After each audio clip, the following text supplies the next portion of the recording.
मी मूळची जबलपूरची आहे, मध्य प्रदेश. शिक्षण हिंदी माध्यमातून झालं. मात्र माझ्या वडिलांचा आग्रह असायचा की जरी तुम्ही हिंदी माध्यमाचे विद्यार्थी असले तरी इंग्लिश सगळीकडे आता संपर्क भाषा आहे, तर तुम्ही त्यावर थोडी जास्त मेहनत जर घ्याल तर कॉन्व्हेंट एज्युकेटेडच्या बरोबरीची इंग्लिश तुम्ही आरामात बोलू शकता. तर ते म्हणायचे आम्हाला की हे बघा, आज न्यूजपेपरचा एडिटोरियल आहे, याची समरी तुमच्या सोप्या इंग्लिश शब्दात करून ठेवा, मी संध्याकाळी बघतो. अशा काही काही प्रकारच्या सवयी त्यांनी आम्हाला लावल्या.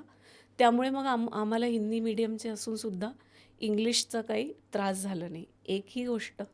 दुसरी गोष्ट की माझे वडील म्हणायचे की तुम्ही जेव्हा हिंदी माईकवर बोलता, काय एक रिजनल प्रभाव असतो आपल्या भाषेवर, तर जबलपूरची एक स्टाईल आहे वेगळी.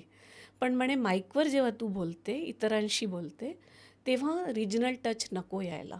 मग तेव्हा ते जे स्टँडर्ड मानक रूप आहे तेच आपण बोलणार आहे, त्याकडे आवर्जून लक्ष दे. या दोन म्हणजे गोष्टी भाषाची शुद्धी. हो, मी त्यांच्याकडून शिकले. आणि ते स्वतः कवी होते. स्वर्गीय रामाधार शुक्ल माझे वडील कवी होते आणि त्यामुळे मुशायरे, कवी संमेलन यामध्ये येणं जाणं, त्यामुळे त्यांना उर्दू यायचं. मग त्यांचं ऐकून मग मी 5वी-6वीत असेल आणि मी साहिर लुधियानवीची एक नज्म आहे मोठी, परछाया, जे पुस्तक स्वरूपात प्रकाशित झालेली, ते मला आठवतं पहिलं उर्दूचं काहीतरी मी वाचलेलं ते साहिर लुधियानवीचं आहे. माझी आई पण लिहायची, जरी ती म्हणजे असं प्रोफेशनली हे नव्हती, पण भाषा तिची पण इंग्लिश हिंदी दोन्ही भाषा खूप छान. तर असं वातावरण. आणि माझे मामा राजेश मिश्रा ते कलावंत आहेत, मिमिक्री आर्टिस्ट आहेत, असं कला साहित्य या निगडीत प्रकारच्या असलेलं. वातावरणात वाढले. मग शाळेत काही समारंभांमध्ये बोलले तर लोकांना आवडला. तर आमच्या शाळेचे जे प्रमुख होते ते म्हणाले, जैन समाजाचं एक अहिंसा संमेलन आहे, तिथे 5 मिनटं तुला बोलायला उभं करतो. असं म्हणून माझी पब्लिक स्पीकर म्हणून सुरुवात झाली. मग जैन समाज, हिंदू समाज, सुरुवातीला धार्मिक कार्यक्रमांमध्ये खूप ठिकाणी मला बोलवण्यात आलं. आणि मग त्यानंतर शंकराचार्य स्वामी स्वरूपानंद सरस्वतीजी त्यांनी मला बालविदुषी असं टायटल दिलं त्या क्या काळात. बात है. माझ्या ऑफिसचे 2 सिनियर्स होते.